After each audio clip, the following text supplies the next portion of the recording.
അസ്സലാമു അലൈക്കും dears, welcome back to our channel. ഇന്നത്തെ നമ്മളെ വീഡിയോയിൽ എൻ്റെ ഒരു ഈവനിങ് ടു നൈറ്റ് റൂട്ടീനാണ് കാണിക്കുന്നത്. ഇപ്പോൾ ടൈം ഒരു 5:30 ആയിട്ടുണ്ട്.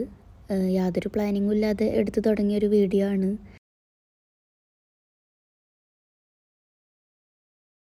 ആദ്യം തന്നെ നമുക്കൊരു കോഫിയിൽ നിന്ന് സ്റ്റാർട്ട് ചെയ്യാം.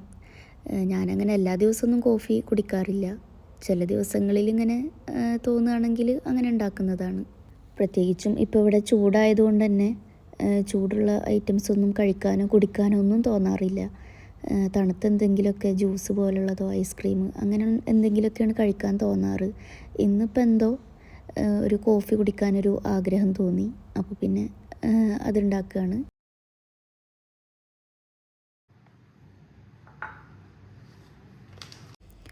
കോഫിയുടെ കൂടെ കഴിക്കാൻ വേണ്ടിയിട്ട് ക്രീം ബണ്ണാണ് എടുത്തിട്ടുള്ളത്. ഇത് ബ്രെഡ് ബെറീസിൻ്റെ ക്രീം ബണ്ണാണ്. ഇത് നല്ല ടേസ്റ്റാണ് കേട്ടോ കഴിക്കാൻ. ഇത് ഞാൻ നെസ്റ്റോയിൽ മാത്രമേ കണ്ടിട്ടുള്ളൂ. വേറെ എവിടെയെങ്കിലും വാങ്ങാൻ കിട്ടുമെന്ന് എനിക്ക് അറിഞ്ഞുകൂടാ. നെസ്റ്റോയിൽ നിന്നാണ് ഞങ്ങൾ വാങ്ങൽ. ഇതിൻ്റെ ഉള്ളിലുള്ള ക്രീം ഉണ്ടല്ലോ, ഭയങ്കര ടേസ്റ്റാണ് കേട്ടോ. നല്ല റിച്ച് ക്രീമാണ്. ഇതിനാകെ 150 പൈസയേ ഉള്ളൂ. ഇത് കഴിച്ചിട്ടുണ്ടെങ്കിൽ നമ്മളെ വയറ് പെട്ടെന്ന് ഫില്ലാവും. ഞാൻ ഇവിടെ ഒമാനിൽ വന്ന ടൈമിലൊക്കെ എപ്പോഴും ഇത് വാങ്ങലുണ്ടായിരുന്നു. എന്നിട്ട് ഞാൻ ഒരു ദിവസം തന്നെ 2 എണ്ണം 3 എണ്ണമൊക്കെ കഴിച്ചിരുന്നു. ഒറ്റയടിക്കല്ല, രാവിലെ വൈകുന്നേരം രാത്രി അങ്ങനെയൊക്കെ ആയിട്ട് എപ്പോഴെങ്കിലുമൊക്കെ ആയിട്ട് ഇങ്ങനെ കഴിച്ചിരുന്നു. അതുകൊണ്ട് തന്നെ ഞാൻ പെട്ടെന്ന് തടി വെച്ചിട്ടുണ്ടായിരുന്നു. അപ്പോൾ എനിക്ക് മനസ്സിലായി ഇത് കഴിച്ചിട്ടാണ് തടിക്കുന്നതെന്ന്. അതുകൊണ്ട് ഇപ്പോൾ അങ്ങനെ അധികമൊന്നും വാങ്ങാറില്ല, എപ്പോഴെങ്കിലുമൊക്കെ വാങ്ങലുള്ളൂ. വാങ്ങിയിട്ടുണ്ടെങ്കിൽ ഞാൻ തന്നെയാണ് കഴിക്കുക. ഇവിടെ മോനും ഹസ്ബൻഡൊന്നും കഴിക്കില്ല അത്. അതുകൊണ്ട് ഞാൻ ഇപ്പോൾ ഇത് അങ്ങനെ വാങ്ങാറില്ല. ഇടയ്ക്കൊക്കെ അങ്ങനെ ആഗ്രഹം തോന്നിയാൽ അങ്ങനെ വാങ്ങി വെക്കുന്നതാണ്.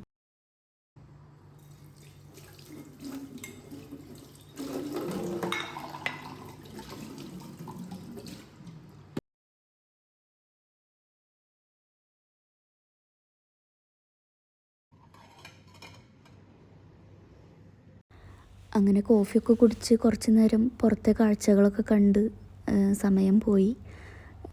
പിന്നെ മഗ്‌രിബ് ബാങ്ക് കൊടുത്തപ്പോൾ നിസ്കാരം, ഖുർആൻ ഓതലും അങ്ങനെയൊക്കെ ആയിട്ട് അതൊന്നും ഞാൻ വീഡിയോയിൽ കാണിക്കുന്നില്ല. ഇനി അടുത്തത് ഡിന്നർ പ്രിപ്പറേഷൻസാണ്. ഡിന്നറിന് ഞാനിന്ന് പത്തിരിയാണ് ഉണ്ടാക്കുന്നത്. കുറേ നാളായിട്ടുണ്ട് പത്തിരിയൊക്കെ ഉണ്ടാക്കിയിട്ട്. ലാസ്റ്റ് പെരുന്നാളിൻ്റെ അന്നാണ് ഉണ്ടാക്കിയിട്ടുണ്ടായിരുന്നത്. ഇപ്പോൾ കുറേ ദിവസമായല്ലോ. അപ്പോൾ ഇന്നിപ്പോൾ അത് ഉണ്ടാക്കാമെന്ന് വിചാരിച്ചു. ഇവിടെ എൻ്റെ ഹസ്ബൻഡിന് ഏറ്റവും ഇഷ്ടമുള്ളൊരു ഫുഡാണ് പത്തിരി. ഞാൻ മുന്നൊക്കെ എപ്പോഴും ഉണ്ടാക്കലൊക്കെ ഉണ്ടായിരുന്നു. പക്ഷേ ഇപ്പോൾ കുറച്ചായിട്ട് എനിക്ക് കുക്കിങ്ങിനോടൊക്കെ ഭയങ്കര ഒരു താല്പര്യക്കുറവ് വന്നിട്ടുണ്ട്. എനിക്ക് കുക്ക് ചെയ്യാനൊക്കെ ഭയങ്കര ഇഷ്ടമാണ്.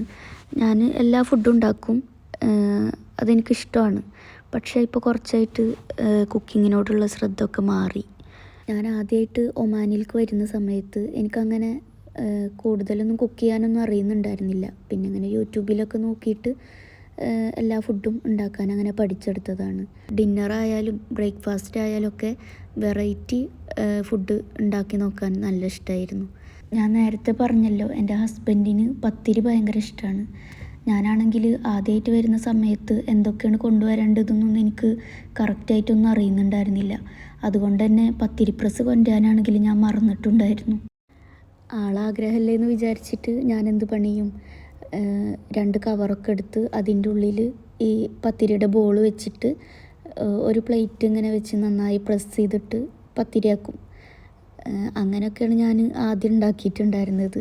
എന്നിട്ട് പോലും ഞാൻ ആഴ്ചയിൽ 2-3 പ്രാവശ്യമൊക്കെ ഉണ്ടാക്കി കൊടുക്കലുണ്ടായിരുന്നു. ഇപ്രാവശ്യം വരുമ്പോൾ ഞാൻ ആദ്യം തന്നെ പത്തിരി പ്രസ്സും അതുപോലെ ഇടിയപ്പം ഉണ്ടാക്കാൻ, ഞങ്ങൾ നൂൽപുട്ടെന്നാണ് പറയുക, അതുണ്ടാക്കുന്നതും പുട്ടുണ്ടാക്കുന്നതും അങ്ങനെ എല്ലാ പാത്രങ്ങളും ഞാൻ മറക്കാതെ കൊണ്ടുവന്നിട്ടുണ്ടായിരുന്നു. ഒക്കെ ഉണ്ടായിട്ടും ഫുഡ് ഉണ്ടാക്കാനാണ് ഇപ്പോൾ മടി.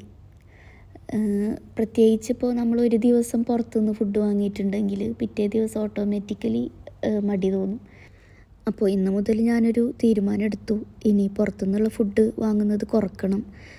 വീട്ടിൽ തന്നെ നല്ല ഫുഡ് ഉണ്ടാക്കി തുടങ്ങണം ഇൻഷാ അല്ലാഹ്.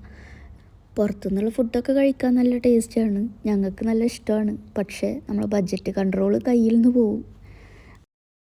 അങ്ങനെ ഞാൻ പത്തിരിയുടെ പണിയാണ് ചെയ്തുകൊണ്ടിരിക്കുന്നത്. ആദ്യം തന്നെ ഇങ്ങനെ ബോൾസാക്കി വെച്ചാൽ പെട്ടെന്ന് തന്നെ പ്രസ് ചെയ്ത് ചുട്ടെടുക്കാമല്ലോ. നിങ്ങൾ വീഡിയോയിൽ കാണുന്ന പോലെ ഞാനിത്ര സ്പീഡിലൊന്നല്ല ബോൾസ് ആക്കുന്നത്, വീഡിയോയുടെ സ്പീഡ് കൂട്ടിയതാണ്.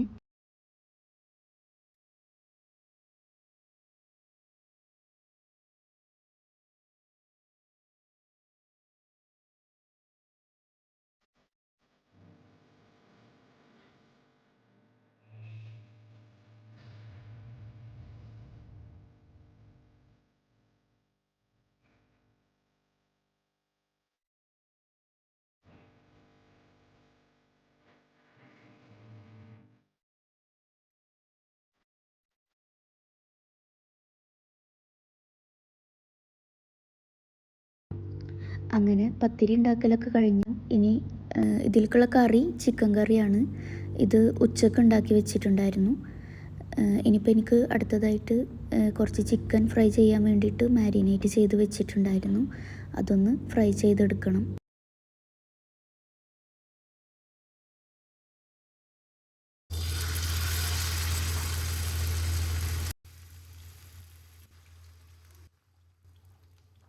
ചിക്കൻ ഫ്രൈ ആവുന്ന സമയം കൊണ്ട് ഇനി എനിക്ക് അടുത്തതായിട്ട് തേങ്ങാപ്പാൽ ഉണ്ടാക്കാനുണ്ട്. ഇവിടെ പത്തിരിയിലേക്ക് തേങ്ങാപ്പാൽ മസ്റ്റാണ് കേട്ടോ. ചില സ്ഥലത്തൊന്നും അങ്ങനെ പത്തിരിയിലേക്ക് തേങ്ങാപ്പാലൊന്നും കഴിക്കില്ല. പക്ഷേ ഞങ്ങൾ ആ ഒരു ഏരിയയിലൊക്കെ ഇത് നിർബന്ധമാണ്. നിർബന്ധം എന്ന് വെച്ചാൽ അങ്ങനെ കഴിക്കുന്നതാണ് എല്ലാവർക്കും ഇഷ്ടം.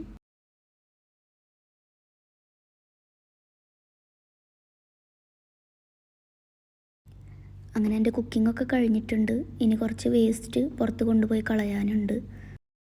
എൻ്റെ കൂടെ മോനും വന്നിട്ടുണ്ട്. അപ്പോൾ ഞങ്ങൾ വിചാരിച്ചു താഴെ കുറച്ച് നേരം നടക്കാമെന്ന്. പിന്നെ എൻ്റെ ഒരു ഫ്രണ്ടും കൂടി ഉണ്ടായിരുന്നു. ഞങ്ങളിങ്ങനെ കുറച്ച് നേരം സംസാരിച്ച് കഥകളൊക്കെ പറഞ്ഞ് ഇങ്ങനെ നടന്നു.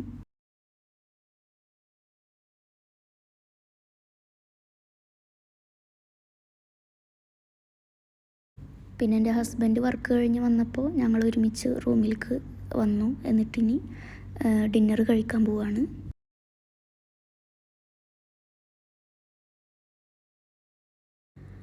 അങ്ങനെ നമ്മൾ ഡിന്നറൊക്കെ കഴിച്ചു, അൽഹംദുലില്ലാ. ഇനിയൊന്ന് പുറത്ത് പോകാമെന്ന് വിചാരിച്ചു. ഇവിടെ അടുത്ത് തന്നെ ഒരു പാർക്കുണ്ട്. അപ്പോൾ അവിടേക്ക് കുറച്ച് നേരം വന്നിരുന്നാൽ മോൻക്ക് കളിക്കുകയും ചെയ്യാം, ഞങ്ങൾക്കൊരു റിലാക്സേഷൻ ആവുമല്ലോ. അപ്പോൾ അങ്ങനെ വിചാരിച്ചിട്ട് ഇവിടെ വന്നതാണ്. ഇവിടെ പാർക്ക് ക്ലോസ് ചെയ്യുന്ന ടൈമൊക്കെ ആയിട്ടുണ്ട്. എന്നാലും ഒരു 30 മിനിറ്റ്സൊക്കെ ഇരിക്കാമെന്ന് വിചാരിച്ചു. ഇവിടെ വന്നപ്പോൾ ഹാദി നല്ല ഹാപ്പിയായി. ഹാദി എൻ്റെ മോനാണ്. അപ്പോൾ അവനക്ക് ഭയങ്കര സന്തോഷമായി. കാരണം ഇപ്പോൾ കുറേ നാളായിട്ട് പാർക്കിലേക്കൊന്നും അങ്ങനെ വരാറില്ല. ചൂടായതുകൊണ്ട് തന്നെ പുറത്ത് പോകുന്നതേ വളരെ കുറവാണ്. അങ്ങനെ കുറച്ച് നേരം പാർക്കിൽ ടൈം സ്പെൻഡ് ചെയ്തിട്ട് പിന്നെ ഞങ്ങൾ റൂമിലേക്ക് തിരിച്ചെത്തി. അടുത്ത പരിപാടി ഇനി എൻ്റെ സ്കിൻ കെയർ ആണ്.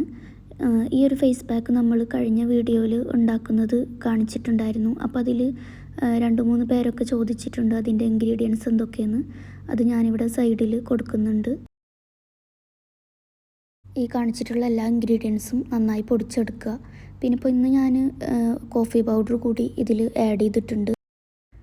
കോഫി പൗഡർ ഓപ്ഷണലാണ്. അത് ഞാൻ വല്ലപ്പോഴൊക്കെ ആഡ് ചെയ്യാറുള്ളൂ.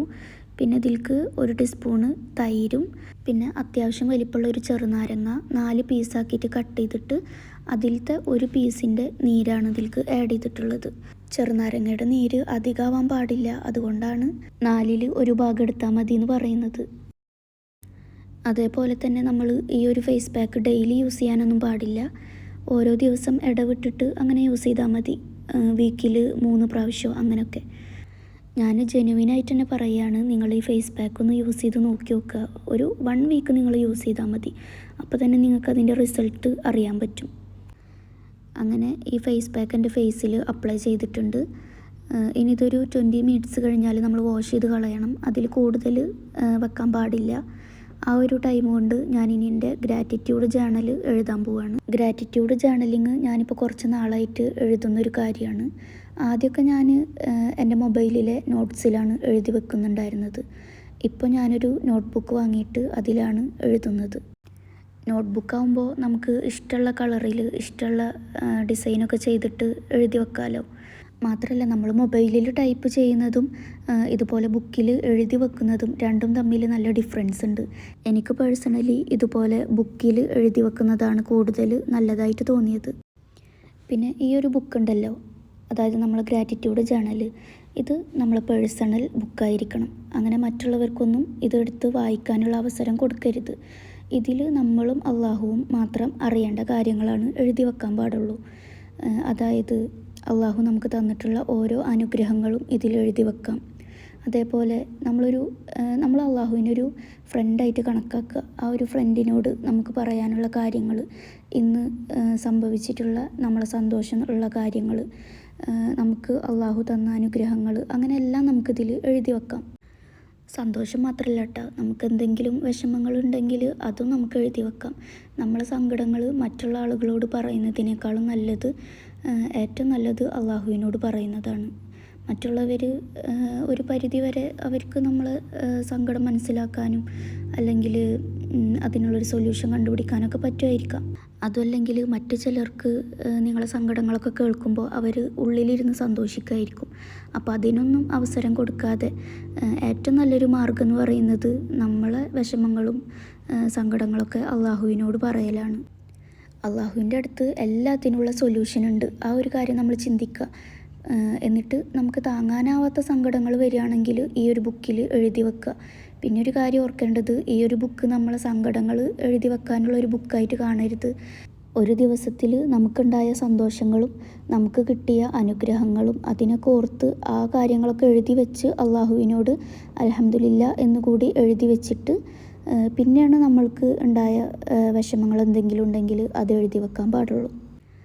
അതായത് ഫസ്റ്റ് നമ്മൾ പ്രയോറിറ്റി കൊടുക്കേണ്ടത് നമ്മളെ സന്തോഷങ്ങൾക്കും അനുഗ്രഹങ്ങൾക്കും ആണ്. അത് കഴിഞ്ഞിട്ടേ ഉള്ളൂ ദുഃഖങ്ങൾ. ആദ്യം തന്നെ നമ്മൾ ദുഃഖങ്ങൾ എഴുതി വെക്കുകയാണെങ്കിൽ പിന്നെ നമുക്ക് അന്നുണ്ടായ സന്തോഷങ്ങളും അനുഗ്രഹങ്ങളൊന്നും ഓർക്കാനേ സമയം ഉണ്ടാവില്ല. നേരെ തിരിച്ച് ആദ്യം നമ്മളെ ഹാപ്പിനെസ്, നമ്മളെ ബ്ലെസ്സിങ്സ് അതൊക്കെ എഴുതി വെച്ചതിൻ്റെ ശേഷമാണ് ദുഃഖങ്ങൾ എഴുതുന്നതെങ്കിൽ ആ ഒരു ദുഃഖത്തിൻ്റെ കാഠിന്യം നമുക്ക് കുറവായിട്ടേ തോന്നുള്ളൂ. ചിലപ്പോൾ ആ ദുഃഖങ്ങളൊന്നും നമുക്ക് എഴുതി വെക്കാനേ തോന്നില്ല. കാരണം അന്നത്തെ ദിവസം വേറെ ഒരുപാട് സന്തോഷങ്ങളും അനുഗ്രഹങ്ങളൊക്കെ അള്ളാഹു നമുക്ക് തന്നിട്ടുണ്ടാവും. അതൊക്കെ ഓർക്കുമ്പോൾ തന്നെ പിന്നെ നമുക്ക് അവിടെ ദുഃഖം ഓർക്കാനുള്ള ടൈം കിട്ടില്ല. ശരിക്കും നല്ലൊരു കാര്യമാണ് ഇങ്ങനെ ഗ്രാറ്റിറ്റ്യൂഡ് എഴുതി വെക്കുന്നത്. ചില ആളുകളൊക്കെ പറയാറില്ലേ, എനിക്ക് അള്ളാഹു ഒന്നും തന്നിട്ടില്ല, എന്നും വിഷമങ്ങൾ മാത്രമാണ് തരുന്നുള്ളൂ, എൻ്റെ ലൈഫ് മാത്രമാണ് ഇങ്ങനെ. അങ്ങനെയൊക്കെ സങ്കടപ്പെട്ടിരിക്കുന്നവരൊക്കെ എന്തായാലും ഇതുപോലെ ഗ്രാറ്റിറ്റ്യൂഡ് എഴുതി വെക്കണം. കാരണം നമ്മൾ ഓരോ ദിവസം എഴുതുമ്പോഴും നമ്മൾ അനുഗ്രഹങ്ങളും സന്തോഷങ്ങളും ഒക്കെ എഴുതി വെക്കുമ്പോൾ നമുക്ക് പിന്നെ ഇങ്ങനെ പറയാൻ തോന്നുകയില്ല. അള്ളാഹു എനിക്കൊന്നും തന്നില്ല എന്ന് നമുക്കൊരിക്കലും പറയാൻ തോന്നില്ല. അത് എൻ്റെ ഒരു പേഴ്സണൽ എക്സ്പീരിയൻസ് കൂടിയിട്ടാണ് ഞാൻ പറയുന്നത്. ആദ്യമായിട്ട് ഞാൻ ഗ്രാറ്റിറ്റ്യൂഡ് എഴുതുന്ന സമയത്ത് എനിക്ക് ഒരു ഐഡിയ ഉണ്ടായിരുന്നില്ല. എൻ്റെ മനസ്സിൽ എന്താ ഇപ്പോൾ എല്ലാ ദിവസവും എഴുതുക എന്നുള്ളൊരു മൈൻഡോട് കൂടിയിട്ടാണ് ഞാൻ എഴുതി തുടങ്ങുന്നത്. പക്ഷേ അത് എഴുതി തുടങ്ങിയതിൻ്റെ ശേഷം നമ്മൾ അള്ളാഹുവിനോടുള്ള നന്ദി പറയാനാണല്ലോ ഈ ഒരു ഗ്രാറ്റിറ്റ്യൂഡ് എഴുതുന്നത്. അപ്പോൾ അള്ളാഹുവിനോട് നന്ദി പറയാനുള്ള കാരണങ്ങൾ അള്ളാഹു തന്നെ നമുക്ക് ഓരോ ദിവസങ്ങളിൽ ഇങ്ങനെ തന്നുകൊണ്ടിരിക്കും, അൽഹംദുലില്ലാ. അപ്പോൾ അത് അനുഗ്രഹങ്ങളായിട്ടായിരിക്കും നമുക്ക് കിട്ടുന്നുണ്ടാവുക. ഇങ്ങനെ ഗ്രാറ്റിറ്റ്യൂഡ് എഴുതാൻ തുടങ്ങിയതിന് ശേഷം എനിക്ക് കുറേ നല്ല നല്ല കാര്യങ്ങൾ എൻ്റെ ലൈഫിൽ സംഭവിച്ചിട്ടുണ്ട്, അൽഹംദുലില്ലാ. അപ്പോൾ അതുകൊണ്ടാണ് ഞാൻ നിങ്ങളോടും കൂടിയിട്ട് പറയുന്നത്. നിങ്ങൾ ഇതുവരെ ഗ്രാറ്റിറ്റ്യൂഡ് പ്രാക്ടീസ് ചെയ്തിട്ടില്ലെങ്കിൽ ഒന്ന് ചെയ്ത് നോക്കുക. ഒരു ബുക്കും പേനയും എടുത്തിട്ട് നിങ്ങൾ ഇന്നു മുതൽ ഈ ഒരു ഗ്രാറ്റിറ്റ്യൂഡ് നിങ്ങളെ ലൈഫിലൊരു ഹാബിറ്റാക്കി മാറ്റുക. നിങ്ങൾക്ക് തന്നെ ആ ഒരു ചേഞ്ച് അറിയാൻ പറ്റും. ഇന്നിപ്പോൾ അള്ളാഹുവിനോട് നന്ദി പറഞ്ഞ കാര്യങ്ങൾ നാളെ അതിനേക്കാളും കൂടുതൽ നല്ല കാര്യങ്ങളായിരിക്കും നമുക്ക് അള്ളാഹുവിനോട് നന്ദി പറയാനുണ്ടാവുക. അപ്പോൾ അതിനൊക്കെ വേണ്ടിയിട്ട് നിങ്ങളിത് എഴുതി നോക്കുക. പിന്നെ എങ്ങനെയാണ് ഇത് സ്റ്റാർട്ട് ചെയ്യേണ്ടതെന്നൊന്നും അറിയുന്നില്ലെങ്കിൽ ഞാൻ പറഞ്ഞുതരാം. ആദ്യം നമ്മളെ കയ്യിൽ വേണ്ടത് ഒരു ബുക്കും ഒരു പെന്നുമാണ്. പിന്നെ നമുക്ക് ഈ ഗ്രാറ്റിറ്റ്യൂഡ് ജേണൽ ഡെയിലിയോ അല്ലെങ്കിൽ വീക്കിലിയോ ആക്കിയിട്ട് എഴുതാം. എനിക്ക് തോന്നുന്നു ഡെയിലി എഴുതുന്നതായിരിക്കും കൂടുതൽ ബെറ്റർ. എന്നിട്ട് ഫസ്റ്റ് നമ്മൾ എഴുതേണ്ടത് ഡേറ്റാണ്. ഞാൻ ഇംഗ്ലീഷ് ഡേറ്റും അറബിക് ഡേറ്റും എഴുതി വെക്കാറുണ്ട്. അത് കഴിഞ്ഞിട്ട് നമുക്കിനി ഡിയർ അള്ളാന്നോ യാ അള്ളാന്നോ എഴുതി തുടങ്ങാം. അങ്ങനെയാണ് നമ്മൾ സ്റ്റാർട്ട് ചെയ്യുന്നത്. കാരണം ഇത് നമ്മൾ അള്ളാഹുവിനോട് നേരിട്ട് സംസാരിക്കുക എന്നുള്ളൊരു ലക്ഷ്യത്തിലാണ് എഴുതുന്നത്. അതുകൊണ്ടാണ് അങ്ങനെ എഴുതാൻ പറഞ്ഞത്. അത് കഴിഞ്ഞിട്ട് പിന്നെ അന്നത്തെ ദിവസം നമുക്കുണ്ടായ നല്ല കാര്യങ്ങളും അതുപോലെ നല്ല എന്തെങ്കിലും അനുഭവങ്ങളൊക്കെ ഉണ്ടായിട്ടുണ്ടെങ്കിൽ അതൊക്കെ എഴുതി വെക്കുക. ഒരു എക്സാമ്പിൾ പറയുകയാണെങ്കിൽ, നമ്മൾ ആഗ്രഹിച്ചൊരു ഫുഡ് നമുക്കന്ന് കിട്ടിയിട്ടുണ്ടെങ്കിൽ അതിന് അള്ളാഹുവിനോട് നന്ദി പറയാം. അതല്ലെങ്കിൽ നമ്മളിപ്പോൾ നമ്മളെ ഹസ്ബൻഡിൻ്റെ കൂടെയോ അല്ലെങ്കിൽ ഫാമിലിയുമായിട്ടൊക്കെ പുറത്ത് പോയിട്ട് നമുക്കവിടെ ഒരു ഹാപ്പിനെസ് കിട്ടിയിട്ടുണ്ടെങ്കിൽ അതിന് അള്ളാഹുവിനോട് നന്ദി പറയാം.